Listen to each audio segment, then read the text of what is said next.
আমরা ভারতের কোনো তাবেদারি করার জন্য বাংলাদেশের মানুষ আর তাকিয়ে নাই। ভারত কর্তৃক বাংলাদেশের প্রতি একটা আধিপত্য, যে তাদের জঙ্গি সংগঠনের কথা বলে অজুহাত দেখিয়ে আমাদের খেলোয়াড়কে এই খেলা থেকে বঞ্চিত করলো। আমাদের মোস্তাফিজুরকে নিষিদ্ধ করা একটা ভারতের ষড়যন্ত্র। আমি একজন বাংলাদেশি হিসেবে মনে করি যে মোস্তাফিজ আমাদের যে খেলোয়াড় বাংলাদেশের, তাকে যে আইপিএল থেকে এভাবে ভারতের কিছু জঙ্গি সংগঠন বিভিন্ন ধরনের অজুহাতে যে বের করে দেওয়া হলো, এটা আমি মনে করি ভারত কর্তৃক বাংলাদেশের প্রতি একটা আধিপত্য, যে তারা তাদের জঙ্গি সংগঠনের কথা বলে অজুহাত দেখিয়ে আমাদের খেলোয়াড়কে এই খেলা থেকে বঞ্চিত করলো, বাংলাদেশকে এই খেলাটা থেকে বঞ্চিত করলো তারা।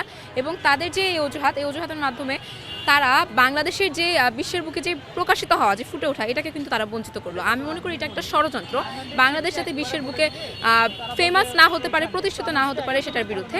এবং মোস্তাফিজ ভাইয়াকে এভাবে যে খেলা থেকে বের করে দেওয়া হলো এবং বাংলাদেশ এটাকে খুবই ইজিভাবে যে নিল, এটার বিরুদ্ধে আমি আসলে নিন্দা জানাচ্ছি। আমাদের মোস্তাফিজুরকে নিষিদ্ধ করা একটা ভারতের ষড়যন্ত্র। আমরা এটাকে ষড়যন্ত্র হিসেবেই দেখছি, কারণ বাংলাদেশ ভারতের অগ্রাসন বিরুদ্ধে আমাদের তরুণ প্রজন্ম, তরুণ নেতৃত্ব এবং বাংলাদেশের সমস্ত জনগণ ভারতের এই অগ্রাসনের বিরুদ্ধে। ভারত এরই প্রেক্ষিতে প্রতিবাদে হিংসায় বশবর্তী হয়ে আমাদের এই বাংলাদেশের ঐতিহ্য, তরুণ প্রজন্মের খেলা, যাকে কেন্দ্র করে খেলার প্রতি আকৃষ্ট হয়ে মানুষ খেলাকে উৎসাহ হিসেবে নিয়ে যায়, তাকে সেই মোস্তাফিজুরকে বাদ দেওয়ায় আমরা ভারতের এই বৈষম্য নীতিকে তীব্রভাবে প্রত্যাখ্যান করে এবং ঘৃণা জানাই।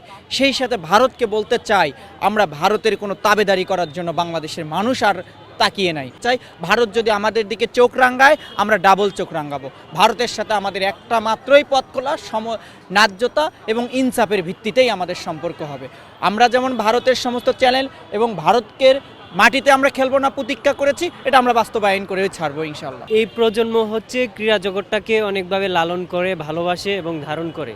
আমরা কিছুদিন আগে দেখলাম যে মুস্তাফিজকে একটা রেকর্ড সংখ্যক দামে আইপিএলে নিয়েছে, কিন্তু এই উগ্র হিন্দুত্ববাদীদের চাপে ভারতীয় যে ক্রিকেট বোর্ড তাকে না করে দিয়েছে বা তাকে বাদ দেওয়ার জন্য বলে দিয়েছে। তো সেখান থেকে আইপিএল কর্তৃপক্ষ অর্থাৎ কলকাতা যে নাইট রাইডার্স, তারা কোনো কারণ ছাড়া, ইস্যু ছাড়াই বাদ দিয়েছে। তো এটা আসলে ভারতের সাথে আমাদের একটা রাজনৈতিক টানপোড়েন চলছে। জানেন, 5 তারিখের পরে স্বৈরাচার সেখানে আশ্রয় নেওয়ার পর থেকেই তাদের সাথে আমাদের ওইভাবে বনিবনা হচ্ছে না।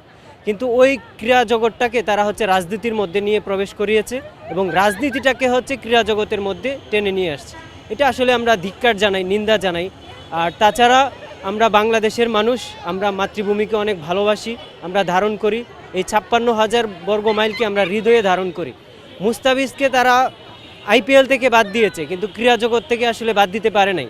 এরপর থেকেই বাংলাদেশের মানুষ এবং সারা বিশ্বে মুস্তাফিজের পক্ষে দাঁড়িয়েছে, তার পক্ষে কথা বলা শুরু করেছে এবং সেই ইস্যুকে ধারণ করেই আমরা বাংলাদেশে আইপিএল সম্প্রচার বন্ধ করার জন্য সরকার পদক্ষেপ নিয়েছে।